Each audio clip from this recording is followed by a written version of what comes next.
We've got several different stories to cover here on this video. It is time for another episode of the world's news round. Let's go.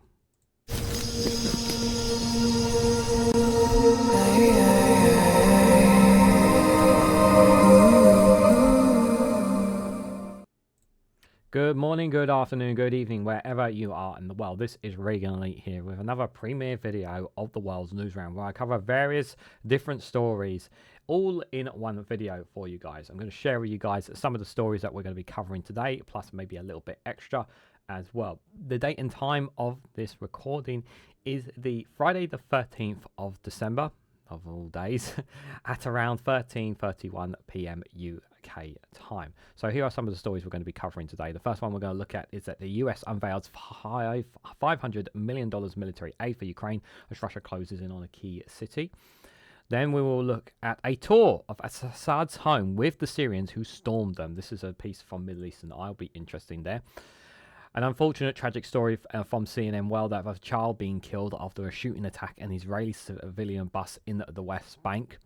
We're then going to look at a piece from The Independent about Haiti's new prime minister that promises security to a country reeling from recent massacres, which has been an absolutely tragedy that's been taking place in Haiti for quite a while now.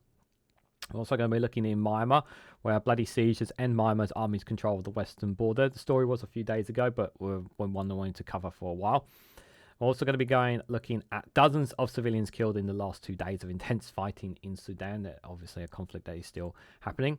And if, depending on time frame, we may even cover pieces from the Kiev Independent on things going on in Ukraine, and also the Deep State map, which is a map that gives us a reading of the battleground, the battlefield in the war in Ukraine. So we will look at that as well. We also have 2 funny videos in between to break the ice as well through all of that. So let's get started with the first story, guys. So for this one from Al Jazeera, the US has unveiled $500 million military aid for Ukraine as Russia closes in on a key city. So the outgoing Biden administration eager to fast track more packages before aid skeptic Trump takes office earlier this year. So as we guys know, we know that Joe Biden has been, the current president of the United States, has been running around trying to get as much things as he possibly can done before the Trump administration takes over, before it all comes to a head, and they're trying to get as much aid, as much support as they can for Ukraine at the moment. We know that Russia have been pounding Ukraine quite hard recent months, a lot harder than before, because they're expecting this war to come to an end. They're expecting it. Ukraine is expecting it. And with an incoming Trump administration, it seems like there is definitely brewing there. There's been talks of a propaganda machine looking to be built up to declare Russia as victorious in Ukraine. They're building up a propaganda machine, or as we speak, to prepare for the upcoming ceasefire or peace deal of some sorts that there's going to be secured. And Ukraine obviously have suffered immense amount of casualties, not as many as Russia. Russia have lost more than 500,000. The number actually may be higher than reported, but we know that so many Russian soldiers have lost their lives, so much weapons and armaments have been lost in this war as well. Russia has suffered immensely in this conflict as well. But on this specific topic, obviously, the current administration in the US are doing everything they can to try and help Ukraine as much as possible. If the war does carry on, if it does continue prolong beyond January, beyond March, if this Trump administration does not get something done, it means obviously that Ukraine will be heavily reliant on Europe for assistance. So the United States will give $500 million in military aid to Ukraine as part of an 11th hour push by the outgoing President Joe Biden to bolster the country's defense before he leaves office early next year. The Secretary of State Antony Blinken unveiled a significant package of urgency needed weapons and equipment on Thursday, which will include high-mobility artillery rocket systems, ammunition, drones, and armored vehicles. US President-elect Donald Trump's election victory last month could lead to drastic cuts in the US military aid for Ukraine, a prospect that has led the current administration to rush through billions of dollars in already authorized assistance before he takes office. The new assistance followed closely by the heels of a $988 million security assistance package and a $725 million weapons package announced earlier this month. And after Thursday's package, Biden will still have access to about £5.6 billion of presidential drawdown authority to rush weapons from US stocks to the front lines without congressional approval. The National Security spokesperson John Kirby said on Thursday that Biden would continue to provide additional package right up to the end of this administration. The aid comes at a critical stage of the war, with Moscow troops closing in on key cities of Podolsk in Ukraine's Donetsk region after a months-long push. Ukraine's military said in recent days that Russian troops destroyed and captured several Ukrainian positions near the city. The fall of Provsk, an important logistics center for Ukrainian military, would be one of Ukraine's biggest military losses in months. And in parallel, Ukraine's Air Force reported on Friday that Russia had launched a massive barrage of missiles and drones at its energy facility during the morning rush hour, with the power company Yaskino reported that around half of its 3.5 million consumers were left without power. Russia's defense ministry, cited by Russia's state news agency Interfax, said on Wednesday that it had carried out large-scale assaults, the 12th this year, targeting the power grid, in retaliation for this week's Ukraine's attacks on military airfields in southern Rostov region, using the long-range army tactical missile systems supplied by the US. Meanwhile, the Polish Prime Minister Donald Tusk said on Thursday that he had discussed with French President Emmanuel Macron the possibility of stationing foreign troops in Ukraine in the case of a ceasefire. That is something Zelensky has been apparently discussing with the EU privately. I have heard those stories. Whether there's any truth to that or not, we don't know. But there has been the possibility that UN peacekeepers or EU officials, whether it's British, French, or whatnot, would be on the border between Russia and Ukraine. During a visit to Warsaw, Macron called for the path out of Russia's war with Ukraine, taking into account the interests of both Kiev and the European Union, saying that the former's sovereignty and the latter's security were at stake. EU's Foreign Policy Chief Kanya Kallas on Thursday said, "We need peace in Ukraine in order to have peacekeeping missions. For that, we need Russia to stop shelling, which they are not doing," she added before a meeting of foreign ministers in Berlin. "Before that, we have nothing to talk about." And that's the situation there. Obviously, we'll see if we can find more stories in the Kiev Independent in a bit, but obviously the situation in Ukraine is pretty desperate, because they have, in the last several weeks and months, since Trump won the presidency, Russia pushed even harder to try and take territory. And Ukrainian soldiers are tired; they're just exhausted. They're demoralized. They're fighting so hard, but it's a losing battle. It's a losing battle for them, and Ukraine need this. Russia needs this. The people need this. It's not right that in the end of this all, I believe Russia are going to end up with annexed territory that's rightfully not belonging to them. But unfortunately, that seems like the situation it's going to end up being, unfortunately, in order to secure peace and stability. It's going to be needed, I'm afraid, guys. One thing that's not going to be needed anymore is Assad's home in Syria, because he has long gone from it. So this is from Middle Eastern Eye, a tour of Assad's home with the Syrians who stormed them. Middle Eastern Eye visits the place of Assad's family and the Russian diplomat's mansion next door. Yeah, so Syrian rebel fighter Abu Jazim pictured a Damascus palace used by Russian diplomats on the 12th. This is on the 12th of December here. So you can see this is apparently, this is just from this picture. Well, I'm sure there'll be a couple more there. He's been, Assad has been given a Russian citizenship, I've been told by some sources within Russia, since him and his family are now residing in Moscow. He is still proving quite valuable asset to Russia. It's pretty horrible that, considering what this man has done to Syria, what he has done to so many people's lives, that he has been allowed to get away. And there is no repercussions for that man. It's pretty diabolical. But we're going to see, obviously, some of the leftovers from his home. Omar knew something was up at around 5 a.m. when he heard cries of Aku Akbar coming from the direction of Assad's family residence.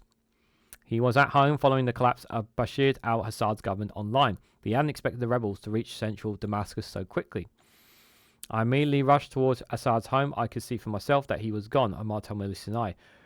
Crunching over broken glasses, he retraces his footsteps from Saturday night. My feet took me here, not my brain. Omar, who like many Syrians had an institutional fear of speaking freely and wished to use a pseudonym, said the first thing he noticed was the smell. It was a presidential scent, he said. Occasionally it still rises from the corridors of a multi-story villa in the Makadi neighbourhood of the Syrian capital, a musky cellar. Now everything is a mess. Any bits of hardwood furniture that haven't been looted are lying in pieces. There are French and Italian magazines strewn across the floor, as well as horror movies on DVDs and family photos. A lot of family photos. So this is apparently an Assad family photo found in one of the palaces there. So obviously a lot of memories that he's had has been dumped and abandoned there. Torn out of albums are picture of Bashar as a baby, his brother Basil, the heir to the throne who died in a car crash aged 31 at an equation event, and their father Haskis Ashur suited and surrounded by his sons. Hafiz al-Assad, the late founder of the newly toppled 40-year ruling dynasty, lived here, and the palace has a distinction 1970s feel. The library is well stocked with volumes celebrating the Assad's family deeds, construction work, statements against Israel, and supposed gifts to the Syrian people. Elsewhere is a file labelled Top Secret containing details of Hawa's employees. On the table, rebels have laid out the front page of a newspaper from today. Bashar al-Assad came to power in 2000. So yeah, that's when he took power of the country. Omar remembers coming into the halls and seeing large paintings of Bashar on the walls in front of him. That bastard, that son of a bitch, I tore it down. He was one of a handful of citizens to go in. Everyone else were rebel fighters, firing their guns and shouting, "Syria is free." Honestly, it was terrifying, Omar admits. He thought he pressed on inside. He noticed people coming down the stairs carrying heaps of clothes from the bedroom. There was a kind of shoe you can imagine, Nike, Adidas, everything. He picked up a few jackets for himself. "I should burn them, but it's hard. They're very nice," he says. Today, the Assad family bedrooms are a graveyard of designer clothes boxes. Chanel here, Givenchy here, a large package from Ashtani, the upmarket Lebanese department store. We also found gifts from other presidents, including a piece of the Kiswahili, Omar says, referring to the cloth used to cover the Kaaba in Mecca, although he is not sure what happened to that in the end. It's another picture from Omar inside one of the Assad family places there. You can see it's just been completely destroyed. The floor and the mess. Stairs down to the basement revealed a network of tunnels. One is labelled leading west, another is labelled another east. And the third takes you to a neighbouring house, something a little more modern. Though full iron sculptures suspended from the ceiling and a full-length window is drawn from light from the gardens. This appears to have been when Assad's children lived. Mass puzzles are traced in along the lines of exercise books. A certificate from the World Robot Olympiad declares that Bashar's son, Karim al-Assad, now 19, attends a robotics training program. Havertz Jr., the 23-year-old who was detained to inherit the presidency before he fell apart, stares out of the glass photograph. There's a small piece of heaven while everyone's starved, Omar said. Next door to his house is a building where Russian diplomats stayed. They have long gone, but two plum grey cats greet anyone coming through the entrance and nuzzling boxes of ammunition. So two cute cats. Syrian rebels. They say that the Syrian rebels said they are feeding the cats that are residing there as well, just for reference. Very cute. Abu Jasmine, a fighter who made the whole way his bedroom, said the rebels fed the abandoned cats but haven't named them yet. The Syrian rebels promised Russia that they would protect its embassy and military bases. Many files remain in their cabinets, but bookshelves labelled Russian literature and foreign class have been emptied. On the floor above are private apartments where it appears Russian diplomats enjoy Bailey's Irish cream from shot glasses with Ukraine written on them. Swimming pool lies empty on the roof. Assad has so many villas and places in Damascus that he could have stayed in one every day of the week. Tashkent Palace, a vast complex at the foot of Mount Quesken, is eerily quiet. Clearly not a lot was going on here before rebel forces charged out of Idlib on province on November 27th. An offensive that prompted the Syrian army and government to dissolve in a week and a half. Most of the furniture and lighting are enveloped by plastic wrapping. Few foreign dignitaries have visited Damascus over the past 14 years, so there was little need to show off the chandeliers and antiques that lies the palace broad halls. This is a piece that's inside Russia's Damascus palace there. And besides, Assad's preference the newer presidential palace overlooking the capital from Mount Messaga, where the rebels turned the curious away at the gates. Al-Muttadin's palace, however, became a tourist attraction. Abu Judad, a 20-year-old rebel fighter from Hama, seized the Ottoman palace on Saturday night, hours after taking Homs, Syria's third city, 150 kilometers to the north. All the guards had run away, their guns and uniforms were on the floor, he told Middle Eastern Eye. Bashar al-Assad and another individual in the photograph in one of the palaces there. Yeah, he seems very happy, but everybody else in Syria was not. Now, Abu Jadad, one of the guards of the palace entrance, ushered families in to look around the home of Mohammed al-Abdid, who served 4 years in 1932-1936 as president during the French Mandate. Climbing up the stairs to the villa, named after the immigrants from Crete who settled in the area towards the end of the 19th century, Abu Jadad described how he entered on Saturday night to find it near empty. Local residents had got there first. Festus, a 45-year-old dentist, is taking pictures of his wife sitting on an orange chair. I never expected to find this level of luxury in Assad's palace, he said. But it doesn't make me angry. It just exposes how he was a thief while we were poor. And he was a thief. You know, living a luxury lifestyle, he was. He had a luxury lifestyle while people around him were struggling, starving, and anyone who opposed him would be made to disappear, completely disappear. And it's pretty you know, you look at it and it's I just hope that, you know, they do move on from this. I know some people don't have much hope in Syria, but I'm just hoping that it, in the end, that there is some kind of peace and stability in Syria. I do hope so. But you know, seeing that what he had been residing in so many, he had so many palaces, so many places, and everybody else around him was just poor, and no one could touch him because he had the army, and it's just brutal for the people. Obviously, time will tell to see how things go about, obviously, in the future there. The next story I've got for you guys is from CNN. A child has been killed after a shooting attack an Israeli civilian bus in the West Bank. What's been happening in the West Bank is, again, you know, we've talked about this again, you know, the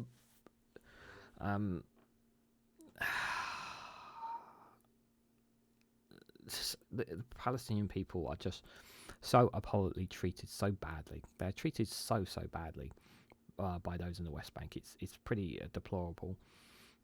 And yeah, and any loss of life is a tragedy. But whenever it's children, it's always terrible. And we know that what's happening in Gaza when it comes to children has been horrific as well. But you won't get sympathy from Israel if there's any deaths from Palestinians whatsoever.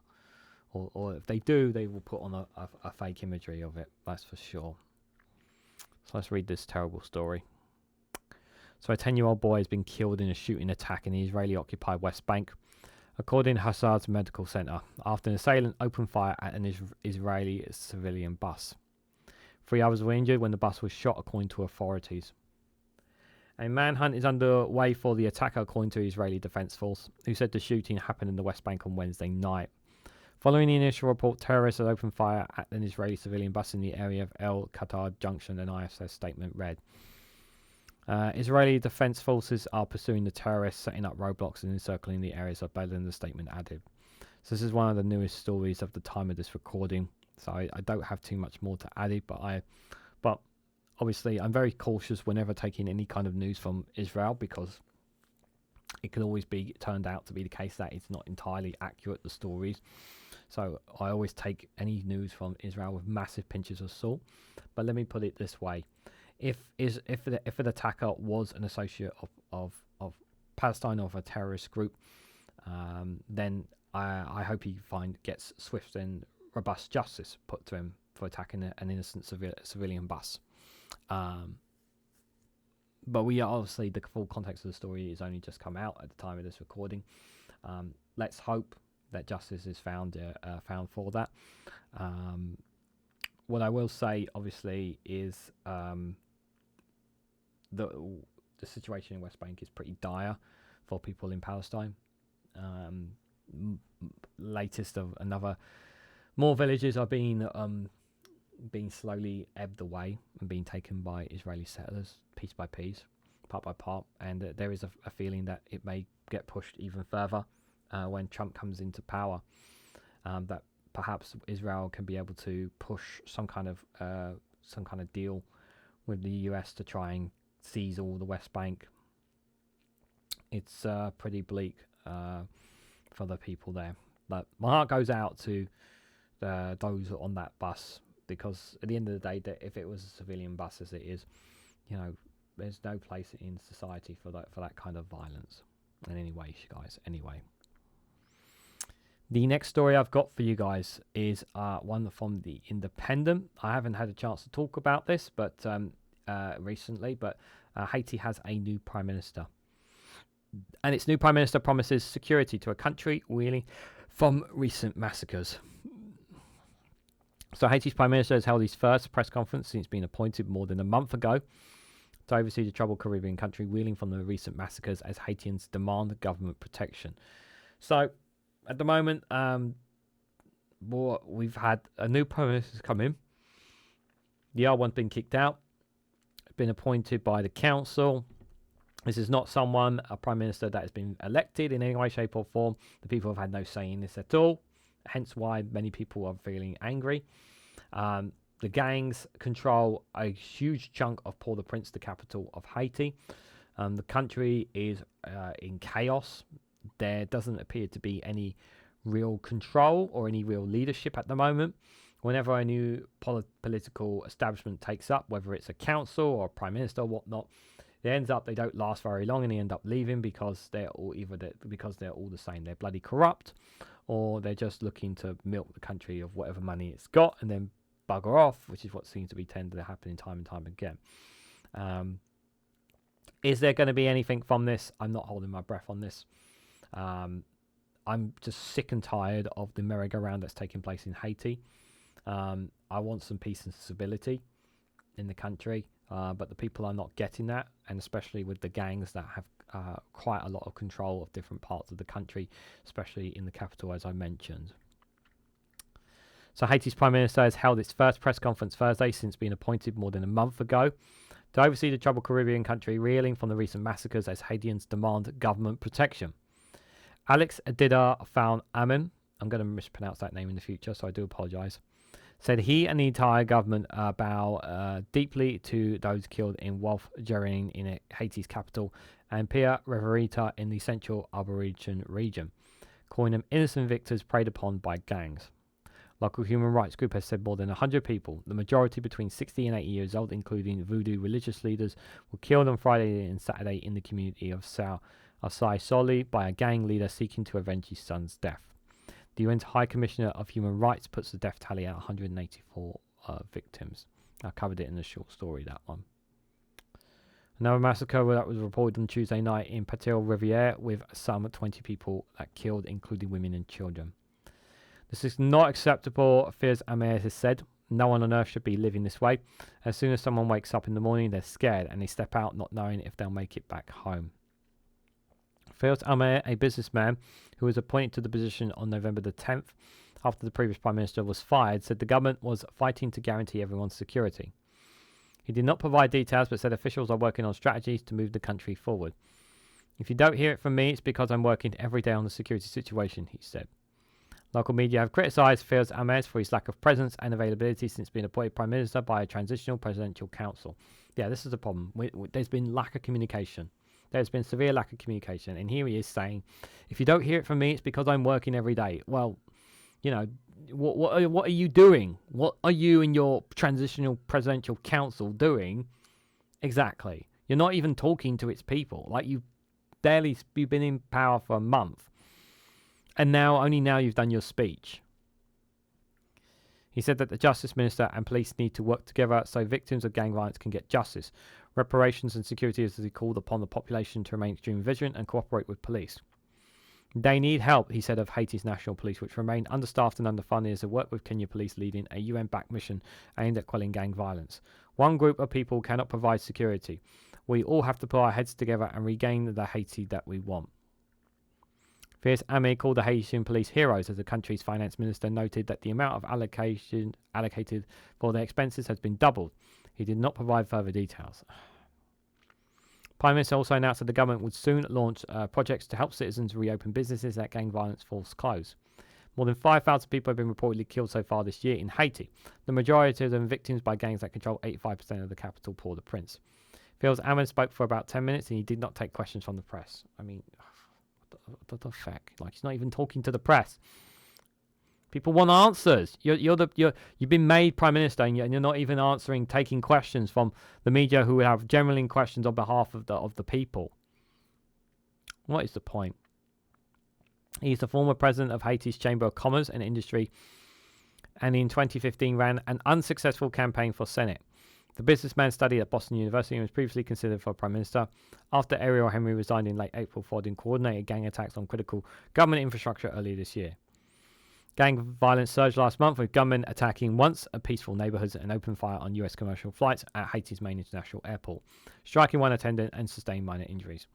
The airport reopened on Wednesday, but the US Federal Aviation Administration extended the ban on US flights to Port-au-Prince through to March the 12th. And who can blame them? Like, how can anyone have flights going to that main airport when you have gangs literally shooting at airplanes there? It's not secure. The airport is not secure.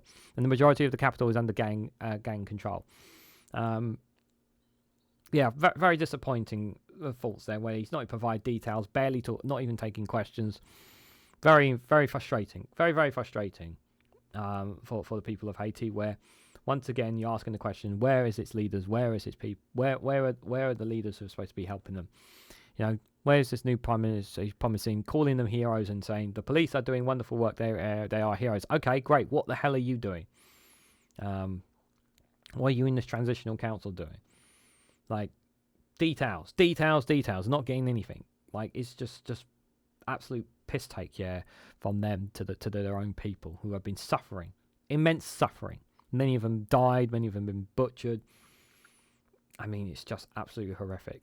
And it should not be happening in any way, shape or form. So guys, we're going to take a little break here in between. We've got a couple more stories here on World's Newsround to cover here. I hope you found so far what I've covered interesting or informative to you. It's a funny video I'm going to have for you guys here to kind of break the ice, have a bit of fun in between here. I know we've played this one before, guys, but it is a funny one. I hope you guys enjoy it. It's from the YouTube channel called Foil and Arms. They have over 1 million subscribers, and they do some really funny videos. And if you're a fan of Star Wars, you will like this one. The title of this is called Getting Past Star Wars Immigration. So I hope you guys have enjoyed this one. Before granting you entry to the galaxy, I have a few simple questions. Don't disappoint me. Name the evil empire that has taken over the galaxy. Disney. Correct. Name the fluffy, hairy creature that is friends with Han Solo. George Lucas. Yes. Where are the great lightsabers forged? Teemu. Correct. Along with the Ewoks, what supported Princess Leia in Return of the Jedi? Gold bikini. Yes. What force holds the Star Wars universe together? CGI. Correct. Why are my stormtroopers so easily killed? They brought a gun to a sword fight. Yes. Count from 1 to 9 in George Lucas. 4, 5, 6, 1, 2, 3, 7, 8, 9. Correct. Why was Rey so eagerly pursued by the First Order? Because everyone loves a scavenger hunt. Yes. Whose hands were destroyed in the prequels? Darth Maul's makeup artist. Yes. For what momentous event did the characters of the Alliance regroup? Comic-Con. Yes. What evil in A New Hope almost destroyed the entire galaxy for good? Yoda impressions. Correct, you are. Name the craft used by Harrison Ford in the movies that was notably absent from the prequels. Acting. Correct. When was the last decent Star Wars movie made? A long time ago in a studio far, far away. Correct. And finally, how do you keep Star Wars fans happy? Oh, you make the new movies different, but also exactly the same. Correct. Welcome to the galaxy. Oh, yeah, beam me up, Scotty. What? You brought that on I'll yourself. do something. No, that was a silly mistake. I'm embarrassed. Doomda. If you like Star Wars, you would have loved that one. I know I've played that one before here on the channel, but it's a good one. It's a good one, guys. It's a nice one around, especially around Christmas time. Guys, if you haven't already, please hit the like button. We greatly appreciate it. Share this across social media. And if you haven't subscribed already, please consider subscribing because it does help support the channel. Leaving comments and feedback on my videos really does help boost the YouTube algorithm. So if you can do all those stuff, it would be greatly appreciated. If you want to go one step further and financially support me in the work that I do here, you can do so by becoming a YouTube member for as little as 99p. Being a 99p YouTube member gets you access to custom emojis. Whenever you comment on any of my videos, I always give you a response. It takes a couple of days, but I always respond to members, YouTube members on my videos. And you also get access to community membership posts. If you are a 199 member, you also get early access to additional content. So thank you to anyone who has been a YouTube member. It really does greatly appreciate it. And it really does help support me and the work that I do here on the channel. Otherwise, if you want to financially support me, is by buying me a coffee. Link for that is in the description, as well as joining Patreon, where there's also additional content you can get for being a Patreon supporter as well. And I actually get a bigger cut from Patreon as well. So if you want to financially support me on Patreon as well, and ensure I get a bit more slice of income, you can join the Patreon as well. Link for that is down below. Also, do check out our free Discord community as well. There's also a link for that. It's in the description. There's a thing called the Linktree app. If you click that, it gives you access to all my social medias, things that I do within news and politics as well as outside news and politics. If you want to follow me on any other social medias, you're more than welcome to do so.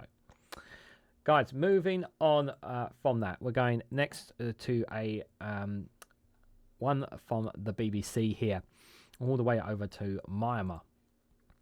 And the headline is, "The bloody siege ends Myanmar's army's control of the western border."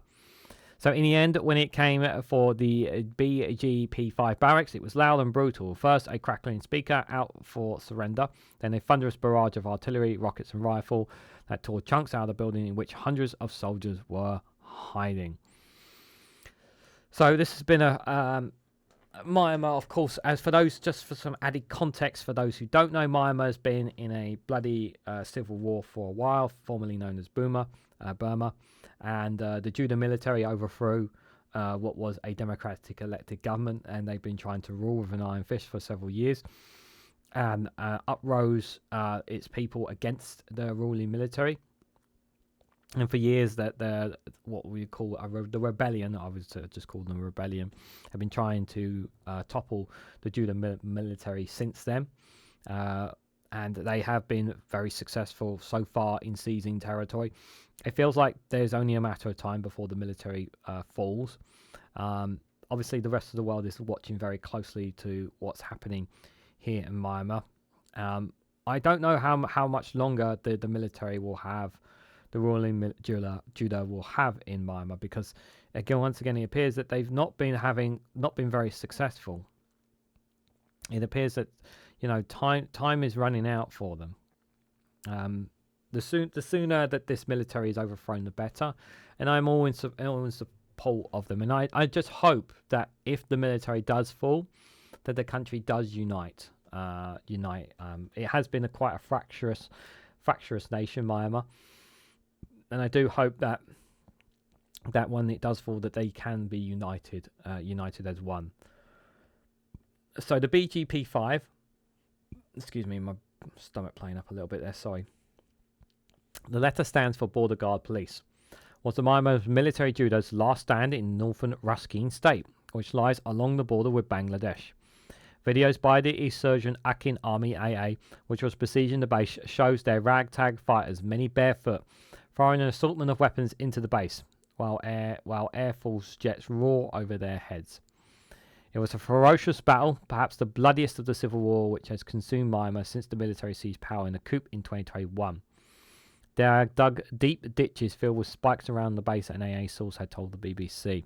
There are many bunkers and reinforced buildings. They laid more than 1,000 mines. Many of our fighters lost limbs or their lives trying to get through. For the coup leader, General Min Yang Hang, this has been yet another humiliating defeat after years of military setbacks.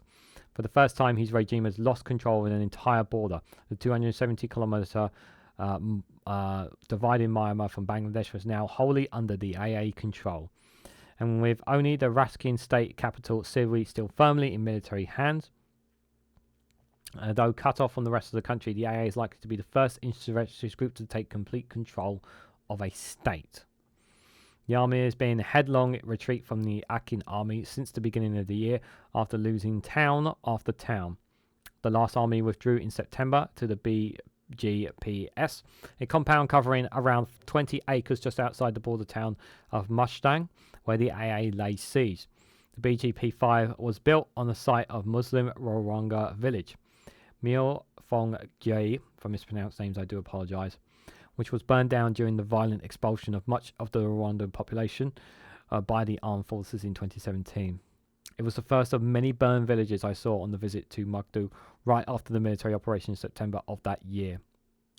A mass of charred debris in among the lush tropical vegetation, its inhabitants killed or forced to flee to Bangladesh.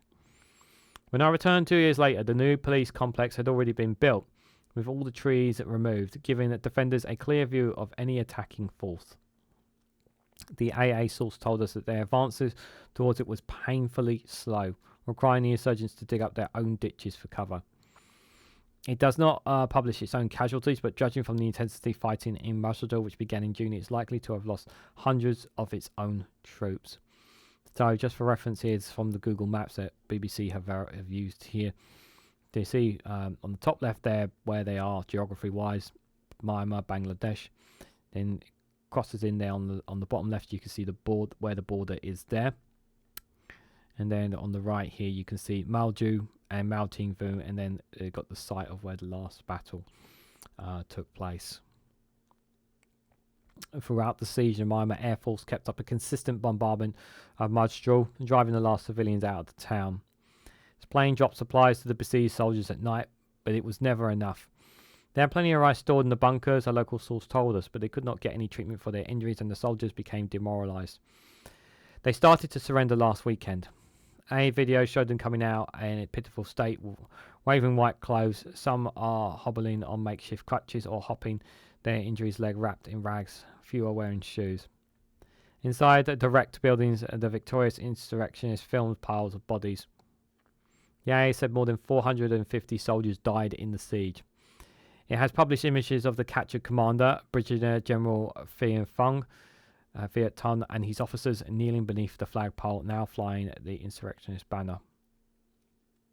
So that's the Brigadier General Viet Ton Centre there, appeared as a prisoner there in the Akin army footage. Pro-military commanders in Myanmar have been venting their frustration on social media. Ming Yang Hang has said, have you not asked any of your children to serve in those military? One wrote, this is how you use us. Are you happy seeing all those deaths in Rakhine? At this rate, all that will be left of the Rajamandu military will be Ming Yang's Hung and a flagpole, and wrote another. The capture of BGP-5 also shows the Akin army to be one of the most effective fighting forces in Myanmar. Formed only in 2009, much later than most of Myanmar's other insurgent groups, by young ethnic Rakhine men who had migrated to the Chinese border on the other side of the country in search of work. The AA is part of a free brotherhood alliance which has inflicted most of the defeats suffered by the Judas since last year. Yeah, so it's I do have to remind people that it's not just one group, it's a multiple of groups, and they're called Free Brotherhood Alliance, so it's different factions working together to overthrow the Juda military in Myanmar. The other two members of the alliance have stayed on the border, the Shan state. But the AA moved back to Rakhine 8 years ago to start its armed campaign for self-governance, tapping into historic resentments among the Rakhine population of the poverty, isolation and central government neglect of their state. The AA leaders have proven to be smart, disciplined and able to motivate their fighters. They are already administrating in large areas of Rakhine state they control, as though they were running their own state. They also have good weapons, and thanks to their links with the older insurrectionist group on the Chinese border, they appear to be well funded. There is a bigger question, though, is how much of the various ethnic insurrectionist groups are willing to prioritise the goal of overthrowing the military Juda. Publicly, they say they do, alongside the shadowy government which was disposed by the coup, as the hundreds of volunteer groups, defence forces, which have sprung up to support it. In return for the support it's getting from the ethnic insurgents, the shadow government is promising a new federal political system which will give Myanmar's region self-rule. But already the two members of the Three Brothers Alliance have accepted China's request for a ceasefire. China is seeking to negotiate an end to the civil war, which could almost certainly leave the military with much of its power intact. And this is really bad if that does turn out to be the case, because it means then that what they will do is the military, if they're able to still have some power and establishment, is they'll build themselves up again and look to go again. That's what they'll try to do. The opposition insists the military must be reformed and removed from politics. But having already made so many territorial gains in the expense of the Judah, the ethnic insurgents may be tempted to strike a deal with China's blessing rather than keep fighting to oust the generals. The AA's victory poses more worrying questions. The group's leadership is tight-lipped about its plans, but it takes over a state which was always poor and has always suffered greatly from the intense fighting from the past year. 80% of the housing in Majaru and the surrounding villages have been destroyed. One Waraga man who left Majaru recently for Bangladesh told the BBC. The town is deserted. Almost all the shops and houses have been looted. Last month, the United Nations, whose agency has been giving very little access to Rakhine, warned of looming famine because of huge numbers of displaced people and the difficulty of getting supplies in past the military blockade. Well, the hope now with the AA in there is that you would hope that now they are able to get aid into the state at least. The AA is trying to set up its own administration, but the BBC has been told by some of those displaced by the fighting that the group cannot feed or shelter them. It is unclear how the AA will treat the Rongonga population, though still thought to be the number around 600,000 in Rakhine, even after the expulsion of 700,000 in 2017. The largest number living in the northern Rakhine state and Majaru has long been a predominantly Rongonga town. Relations with ethnic Rakhine majority and the support base for the AA have long been fraught. They are now a great deal worse after Rwanda's militia groups, which have their power base in vast refugee camps in Bangladesh, chose to take sides with the militia against the AA despite the army's track record of persisting Rohingyas. I know I'm mispronouncing it, guys. I know I can't get the name right. Many Rohingyas do not like these groups and say they are happy to live in an AA-run Rakhine state. Tens of thousands have been expelled by the AAs from towns it has conquered and have not been allowed back. So the AA has promised to include all communities in its vision for a future dependent of the central government. It's also denounced the Rohingyas has found itself fighting alongside the army. In August, dozens of Rohingyas, many of them women and children, tried to cross over to Bangladesh, were killed by bombs, almost certainly dropped by AA drones. That's pretty disgusting. We cannot deny the fact that Rohingyas have been persecuted by Myanmar's government for many years, and the Rakhine people supported that, said the Rwandan man we spoke to in Bangladesh. The government wants to keep Rohingyas from becoming citizens, but the Rakhine people believe there should be no Rohingyas at all in Rakhine state. Our situation today is even more difficult because it was under the rule of the military Judah. Yeah, so there's a lot of history that we don't know enough about, and it's not all nice and rosy. Like I said, I would like to think that there would be some peace and stability if the military gets ruled out, overthrown, but there are much more internal and religious and historical references as we've seen in this piece between people, and it's not as straightforward. It never is, unfortunately. It's very complex, and while I'm glad that they have succeeded, at the same time, there's a part of me is just like, well, what about some of the other people who have been targeted as well? I don't want any innocent people dying, but there are going to be innocent casualties in these wars. I do hope that there is some kind of peace and stability, but there is still much more going on here than we know, and I think it's going to be a while before we have some clear answers on everything here in Myanmar. As I'll say, I'll try and keep an eye on as much as I possibly can here, but it'll be difficult. It'll be difficult for me to do so. The next story I've got for you guys is going from Myanmar all the way to Sudan.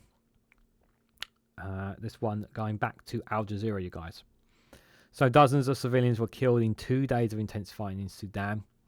More people killed in Moldova and Greater Khartoum attacks as fighting between the army and the RSF turns bloodier. It wasn't too long ago that one of the markets in Dhofar, there was attacks during the market, and innocent people suffered as a result of it. Whenever that happens, it's always absolutely tragic and horrible. This is in contrast to the Myanmar conflict, guys. This is one where is not as complex. What you have a situation here is you have two armies fighting for control of Sudan. You have two armies that could have been merged into one at one point if things had went the right way, but both generals of both these armies have gotten greedy, and they both basically want to seize power of the nation, of the country, for themselves. And since this civil war has started, the people in between have just suffered. Many people, and has been reports of ethnic cleansing in some parts of Sudan as well that has been taking place. There has been more displacement here in Sudan than any other place in the world.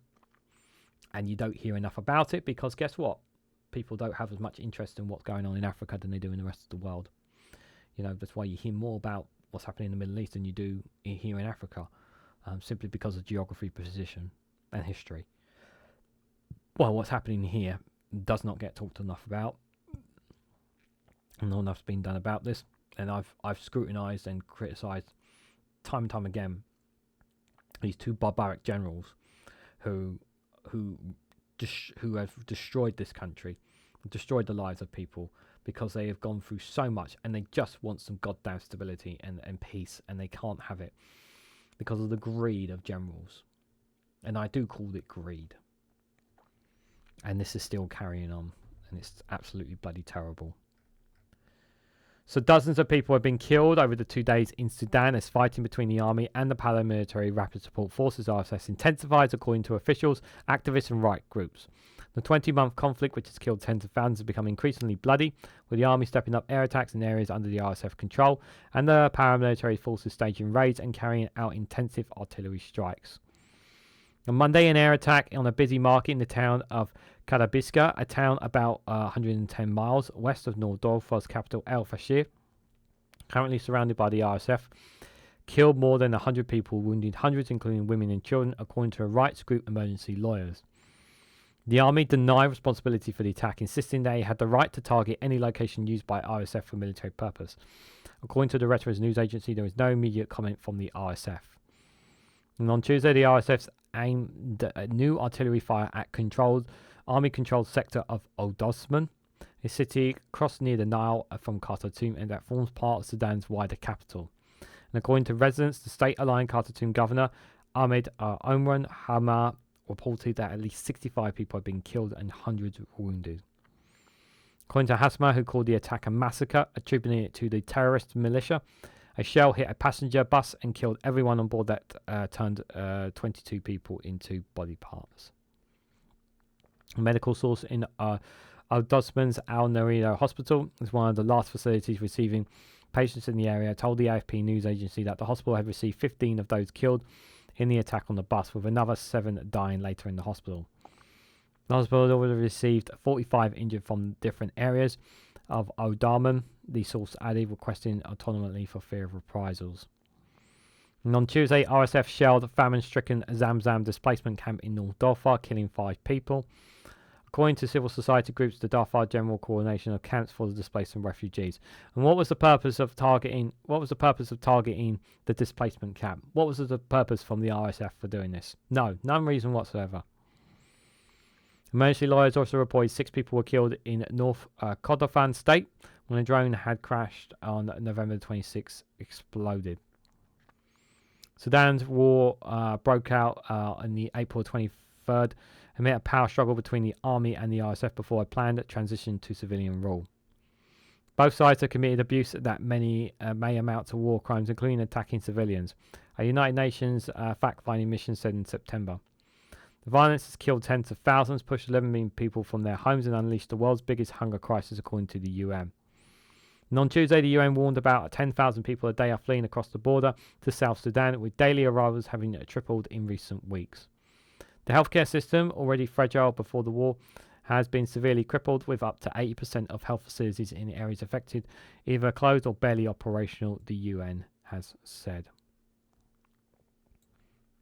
So many lives lost. I don't want to know what the numbers are. We hear regularly how much lives are being lost within Gaza. 40,000, 44,000, I think is that. I don't even want to know what the numbers are here. It's just ridiculous. The problem is, what I haven't heard them get around the table recently as well, which is a problem, is trying to get both sides around the table is the biggest problem when it comes to what's happening in Sudan. When and if we're going to get around the table, I don't know. But unfortunately, once again, the innocent are going to be casualties of war. And no one's doing anything about it. No one's doing anything about it. It's just not good enough. Just not good enough, guys. It's really, really frustrating. I don't know what more to add to that, apart from all I will say is I just wish the people of Sudan that they are okay, and I hope that they can get through this. I really hope so, guys. It's really not good whatsoever. So, guys, before as we come to near the end, we're going to be covering some stories from the Kiev Independent, there's a new story that really covers things around Russia, although they don't cover as much as on the battleground as much as they used to at the moment. I don't know. They've definitely not covered as much as they used to, hence why I don't have too many short videos on Ukraine for the last couple of days at the time of this recording, because they've been struggling to give me much information. So I don't know if it's because the fighting's been too intense or they're not getting much information. But we'll have a look at what they've got for us, and we'll have a look at the deep state map as well. So the first one I've got from the Kiev Independent is that Ukraine have downed 161 of 287 Russian missile drones in a mass aerial attack. So Ukrainian defensives shot down 81 out of 94 missiles and 80 out of 193 drones launched by Russia early on December the 13th, the Air Force has said. Russian forces carried out one of the largest aerial strikes against Ukraine, damaging energy facilities across multiple regions. Moscow deployed 4 Kazyul air-launched missiles, 2 Izyanga-M ballistic missiles, 1 Kh-23 Northern Korean ballistic missile, 55 Kh-101 and Kh-55SM cruise missile launched from Tu-95SM bomber planes, 24 sea-launched Kabar missiles and 7 Icelander K cruise missiles and 1 Kh-5969 missiles, the Air Force has said. 193 deployed drones, including Shala-type kamikaze drones and unmanned aerial vehicles of an unknown type. Apart from the 80 drones that were shot down, 105 reportedly failed to reach their targets thanks to electronic warfare measures. Ukraine's F-16 fighter jets were involved in intercepting Russian projectiles, reportedly downing 11 missiles. Ivaro-Frankivsk Oblast suffered the most massive attacks during the full-scale war. The governor Svetlana Onodokich announced. Cruise missiles and drone struck critical infrastructure facilities in the region, with no casualties reported at the moment. Regional authorities reported impacts, although specific damage remains undisclosed. As Russian missiles and drones entered western Ukraine, the Polish Air Force scrambled fighter jets in precautionary measures, continuing its standard protocol during Russian mass strikes near the border. The attack underscored the ongoing threat to Ukraine's critical infrastructure as winter intensifies, with the defence force maintaining robust air defences and escalating aerial assaults. So that's one of the stories there. Ukrainians resisting Russian encirclements attempted at 4 Donetsk Oblast villages, the military has stating. So Ukrainian forces are repelling Russian assaults near Yukubets, Hanovida, Churskos and Moroskos in Donetsk Oblast and are taking necessary measures to prevent encirclement. The Kuriska group of forces have reported today on the 13th of December. The statement comes as analysts raise concerns about the growing risk of Ukrainian units being encircled in areas. Deep State Monitoring Group reported on the 12th of December, and we will read that in a moment. The Russian forces are intensifying their assaults in Ubeska, that's 26 kilometers from the occupied Donetsk. Russia has reportedly gained control of key routes between Ubeska and Hanavika, threatening to cut off Ukrainian units in what has been dubbed the Ubeskia Pocket. The sector lies roughly 40 kilometers south of the front line of Perskis and 15 kilometers 9 months of north of occupied Valandor. And we will look at that in a moment, guys. We will look at that in a moment. Italy is willing to join potential peacekeeping mission in Ukraine, the defense minister has stated.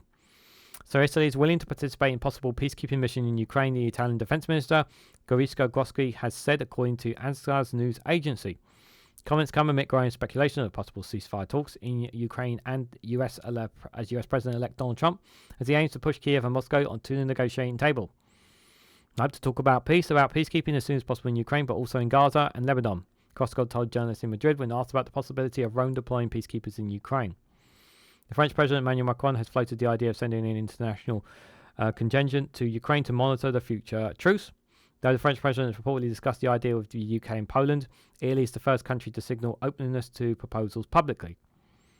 We are willing to play this role, a role in which we have always distinguished ourselves as a nation, Grosco has said.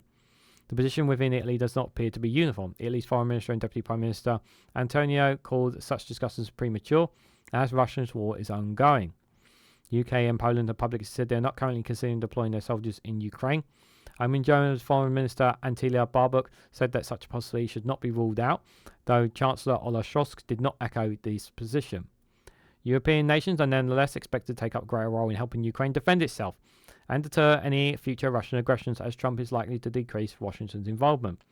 Talking to Macron and President Volodymyr Zelensky in Paris back on December the 7th, Trump reportedly told the two leaders he wants European peacekeepers monitoring a ceasefire deal on the ground in Ukraine. Zelensky noted that he may consider such a step, but only after receiving a clear timeline for NATO membership, which Trump and several member states oppose. Russia's position remains the main obstacle, as Moscow has shown no willingness to open peace talks, and it would not entail Ukraine's effective surrender and vocally oppose the presence of foreign troops on Ukrainian territory. Other stories here. Moldova has announced a state of emergency over expected halt of Russian gas. So Moldova's parliament on 13th of November voted to introduce a 60-day long state of emergency starting on December the 16th over an expected halt to Russia's gas transit via Ukraine.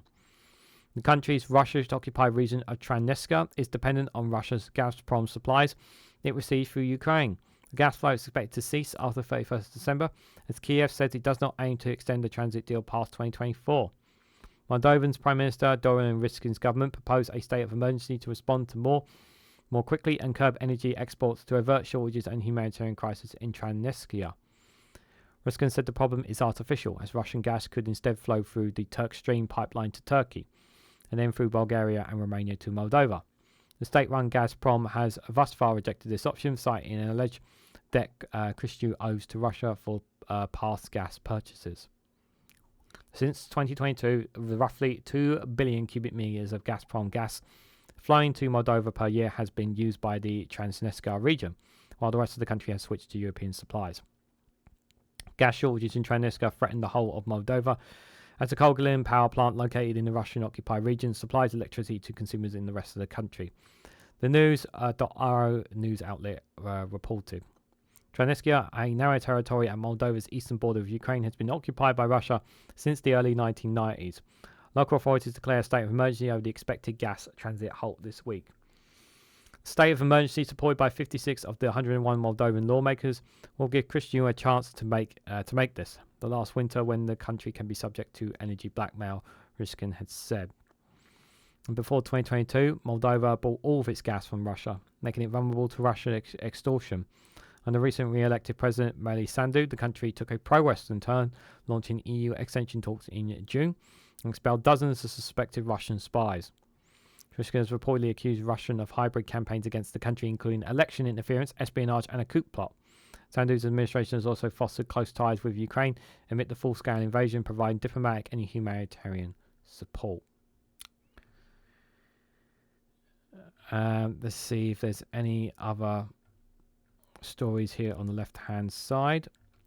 Not ones that really come of come off there. Doesn't seem to be any more. So there's a couple of stories, obviously. Bit on Moldova there that we just covered as well. So guys, it has been a while since we covered the deep state map. I'm just going to get it up for you guys in just a moment. Just bear with me for a second while I get that for you guys. So this is the deep state map. The link for it will be in the description if anyone wants to have a look themselves. But this is how it's looked here. So you have obviously Ukraine there. You have Moldova, and then obviously the Transvestite position there of Moldova. And then obviously you have Ukraine, Belarus at the north, and you have obviously the south there. So this is the current situation. This is the last report. This is apparently today's. Today they've this is the latest one today from the deep state map. This is the situation that they find themselves in. They are still holding the Kursk region here. Just zoom in a bit closer for you guys. Yeah, they're still holding pretty well. Let's just scroll back. So we're going to go back a day. So this was yesterday, day before, 9th, 8th, 7th, 6th, 5th, 4th, 3rd, 2nd, 1st. So it looks like from this here, they are pressing. So these red square dots that are popped up here, these are obviously Russians trying to take positions around this to try and claim some of this territory. At the moment, they don't appear to be taking too much there. So far they are holding pretty well there, which is good because that will be used as a bargaining chip, obviously. This is the north of Ukraine here. The marking green, for those for reference asking what the marking green is, this is territory that they counter from their counterattack a few years ago. When they launched their counterattack, Ukraine, this is the territory they seized back from Russia. That's what the color markings is for those who are wondering of it. And the red is obviously Ukraine territory occupied by Russia. And then obviously the territory in the north is actually Russian territory. Now you can see here they're looking to push out here. They're looking to do another encirclement here. This is one of the key things here. Trying to catch supply roads. You can see here they've cut off one of the supply roads here to try and do another encirclement here. That looks like they're trying to impose here. You can see with the arrows where they're trying to push through on the lines there. Logistics as well. You can see here another attempts to try and do some Chaskevar. They've held Chaskevar for a long period, but it looks like that might be somewhere that's finally falling since the last time. We'll scroll back a couple of days just to see. Yeah, they've held it for a very. They've been very quite strong there. They've been very strong there. They're not seeing too much change movement there according to that. But this is where they made the most push. Here was where they made the most push, guys. So you see, I don't know if you can see it here. I've just put it to the center of your screen. You see Avika there? So that was the city they took earlier in the year. Around about March time, I think it was. You know, and this is how much territory that all this red you have right in front of you here. This is a huge chunk of this is what they have taken throughout the year. This is where they've gained the most territory here. And if I just scroll it back just one or two days, you can see just how much territory that they have claimed. Like literally every single day that they have been seizing and pushing and pushing and pushing and pushing. Like they have pushed very well here, Russia, and they are continuing to do so as well. And as reported there, it looks like some soldiers are going to be cut off here, unfortunately. So here they've tried to hold out here, and it looks like, yeah, according to the deep state, they've been cut off here, and it looks like they're about to. So if they haven't pulled out of this area, I don't know why they haven't pulled out of it, but they should have done so, considering how surrounded they are. Like this area here, Dunjel and Yuski Yali there, they should pull all the way. If they're not already pulling out of this area, they should be pulling out of this area now. It makes logical sense. They cannot afford to get surrounded. They don't have the troops. They can't afford sacrificing troops. So if they're not pulling out, they need to pull so as well. Looks like looks like they're about to capture, or if they've not already captured, Shavavisko there, according to Deep State map as well. Yeah, they've really pushed quite a lot there. I just pulled down a little bit as well. So here's some of the other territory that they've been looking to push. There's not so much pushing here. Like I said, it's the Donetsk region where it's been mostly the push. This has been pretty much stable throughout the year. There's not been too much pushbacks along here. It's been pretty stable. Nothing too much happening along here. And it's much quieter along here, because they've got the mountain region here in the Daimo River. The Daimo River, which is separating on this side here between the two sides here, and Kershkum. They've not been able to cross over because of the river. They've held this pretty strong here. They want this territory, Russia. They want the other side of this in negotiations, but Ukraine must not give that up there. But if I just scroll back now, if you obviously see, if you scroll back now, that's still quite a big chunk that Russia have taken there. But they said Putin said at the start of the year he was going to have all of Donetsk. Well, he didn't succeed in doing that. Many Russian soldiers have lost their lives. Many Ukrainians have lost their lives. And unfortunately, unnecessary North Korean soldiers involved in this have lost their lives too.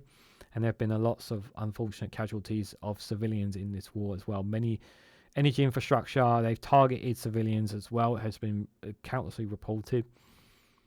This war needs to end. This war does need to end. I've always been, my position has always been that while I completely and stand by Zelensky and his determination to win back the country, to win back the territory that's been taken from them, and it is their territory that Russia have taken and have no goddamn right whatsoever to hold at all. They have no right to have that territory, Russia.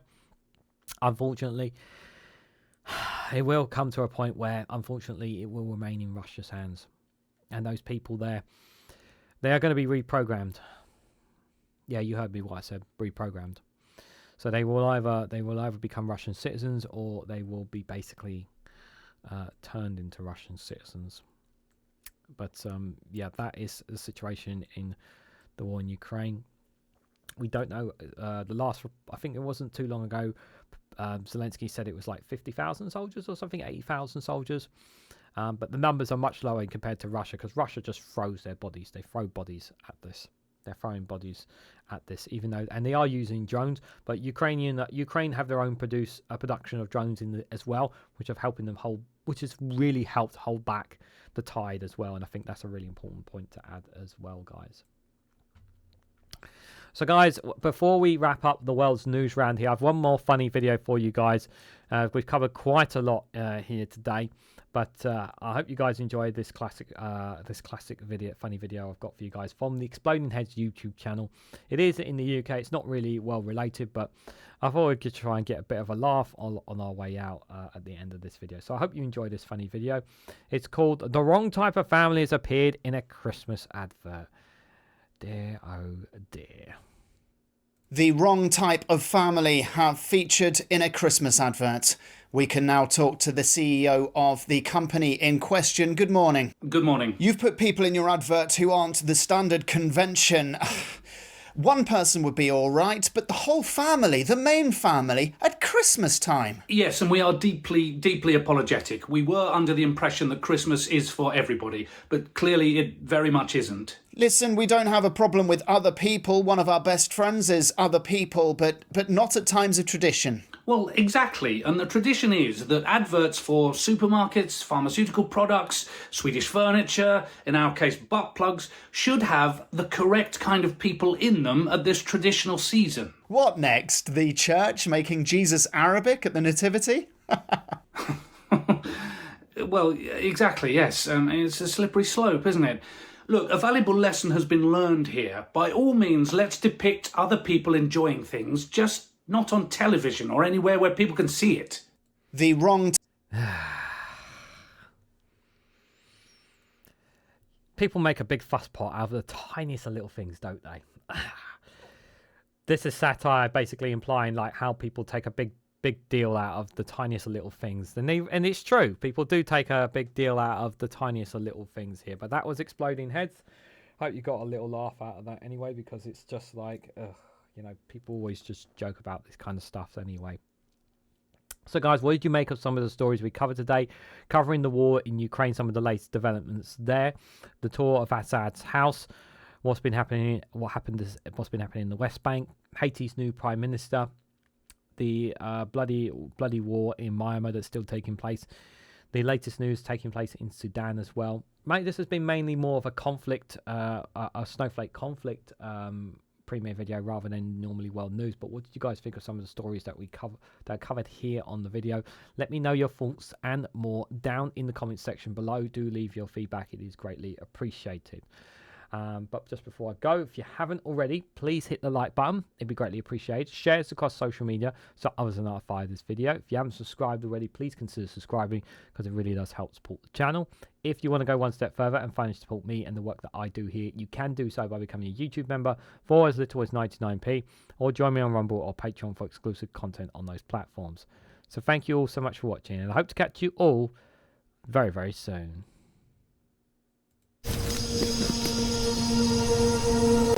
Hey.